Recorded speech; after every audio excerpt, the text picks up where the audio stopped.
வசல்லி அலா ரசூலில் கரீம் வலாலி ஹபீபி அஜ்மஈன். புகழனைத்தும் அல்லாஹ் ஒருவனை சாரும் ரசூலுல்லாஹி ஸல்லல்லாஹு அலைஹி வஸல்லம் அவர்களின் மீதும் வந்திருக்கக்கூடிய நம் அனைவரின் மீதும் சஹாபாக்கள் நல்லடியார்கள் வந்திருக்கக்கூடிய நம் அனைவரின் மீதும் அல்லாஹ்வின் சாந்தியும் சமாதானமும் உண்டாகட்டுமாக. வந்திருக்கக்கூடிய பெரியோர்கள், ஹஜ்ரத்மார்கள், நண்பர்கள் அனைவர்களுக்கும் ஆரம்பமாக அஸ்ஸலாமு அலைக்கும் வரஹ்மத்துல்லாஹி பரகாத்தஹு. நான் எடுத்துக்கொண்ட தலைப்பு, நாம் சொர்க்கவாசல்களில் ஒருவராக இருக்க நாம் என்ன செய்ய வேண்டும்? முதலாவதாக நோயாளியை நலன் விசாரித்தல். காலையில் நோயாளியை நலன் விசாரிக்க காலையில் செல்பவர்கள் மாலை வரை அவருக்காக 70,000 மலக்குமார்கள் துவா செய்து கொண்டே இருப்பார்கள். மாலையில் நலன் விசாரிக்க சென்றால் அடுத்த நாள் காலை வரை அவருக்காக 70,000 மலக்குமார்கள் துவா செய்து கொண்டிருப்பார்கள். மேலும் அவருக்காக சொர்க்கத்தில் ஒரு தோட்டம் கிடைக்கும் என்று ரசூலுல்லாஹி ஸல்லல்லாஹு அலைஹி வஸல்லம் அவர்கள் சொன்னார்கள். 2. ஜனாஜாவின் நல்லடக்கத்தில் கலந்து கொள்ளுதல். எவர் ஜனாஜா தொழுகை முடியும் வரை ஜனாஜாவுடன் இருப்பாரோ அவருக்கு 1 கிராத் நன்மை கிடைக்கும். ஒருவர் ஜனாஜா அடக்கம் செய்யும் வரை இருப்பாரோ அவருக்கு 2 கிராத் நன்மை கிடைக்கும் என்று ரசூலுல்லாஹி ஸல்லல்லாஹு அலைஹி வஸல்லம் கூறிய போது, 2 கிராத் என்றால் என்ன? 2 கிராத் என்றால் என்ன? அந்த இடத்தில் ரசூலுல்லாஹி ஸல்லல்லாஹு அலைஹி வஸல்லம் அவர்கள் அந்த இடத்தில் கேட்கப்பட்டது. 2 கிராத் என்றால் 2 பெரிய மலைக்கு சமமானது என ரசூலுல்லாஹி ஸல்லல்லாஹு அலைஹி வஸல்லம் அவர்கள் சொன்னார்கள். அதுக்கு அபூ ரலியல்லாஹு அன்ஹு அவர் இருக்கிறார்கள், 2 மலைகளில் மிக சிறிய மலை என்பது உஹது மலை போன்று இருக்கவே என்று அறிவிக்கிறார்கள்.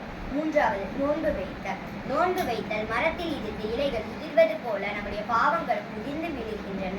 நோன்பு வைப்பதினால் உடலுக்கு ஆரோக்கியம், மறுமையில் நன்மை பெறுவதற்கு ஒரு காரணமாக அமைகிறது என்று நபி ஸல்லல்லாஹு அலைஹி வஸல்லம் அவர்கள் சொன்னார்கள். அதிகம் நோன்பு வைப்பவர்கள் சொர்க்கம் செல்ல காரணமாக இருக்கிறது. 4. ஜும்மா தொழுகையை தொழுவது ஆண்களுக்கு கடமை, பெண்களுக்கு கடமை இல்லை என்றாலும் கூட முக தொழுகையாக தொழுது கொள்ளலாம். ஜும்மாவுடைய நாட்கள் கண்ணியப்படுத்த வேண்டிய நாள். ஜும்மாவுடைய நாளில் வெள்ளிக்கிழமை அன்று என் மீது அதிகம் ஸலவாத் சொல்லுங்கள். ஏனெனில் பூமியில் ஒரு முஸ்லிம் தங்கள் மீது ஸலவாத் சொன்னால் நான் அவர் மீது 10 ரஹ்மத்துகளை பொழிவேன். மேலும் என்னுடைய மலக்குகள் அவர்களுக்காக 10 முறை பாவ மன்னிப்பு தேடுகின்றனர் என்ற செய்தியை ரசூலுல்லாஹி ஸல்லல்லாஹு அலைஹி வஸல்லம் அவர்கள் கூறினார்கள். அது மட்டுமல்ல, என் மீது அதிகம் ஸலவாத் சொல்பவர்கள் கியாமத் நாளன்று என்னிடம் மிக நெருக்கமாக இருப்பார்கள் என்று ஸல்லல்லாஹு அலைஹி வஸல்லம் அவர்கள் கூறினார்கள். ஸலவாத் சொல்வது சிறப்புக்குரிய செயலாக இருக்கிறது. 5. அடிமையை உரிமை விடுதல். இன்றைய காலகட்டத்தில் அடிமை இல்லை என்றாலும் கூட வேலையாட்களாக இருந்தால், தனக்கு கீழ் உள்ளவராக இருந்தால், தன்னுடைய கட்டுப்பாட்டு கீழ் இருந்தால், யாராக இருந்தாலும் அவர்களுடைய உரிமையையும் பறிக்காமலும் மற்றவர்களுக்கு தொல்லை கொடுக்காமலும் சிரமத்தை கொடுக்காமலும் இருப்பது என்பது அது 5வது கடமையாக இருக்கிறது. இந்த 5 கடமைகளையும் யார் ஒருவர் ஒரே நாட்களில் செய்வாரோ அவரை சொர்க்கவாசல்களில் ஒருவராக எழுதிவிடுவார் என்று நபி ஸல்லல்லாஹு அலைஹி வஸல்லம் சொன்னதாக ஹஜ்ரத் அபூ ஸயீத் குத்ரி ரலியல்லாஹு அவர்கள் அறிவிக்கிறார்கள்.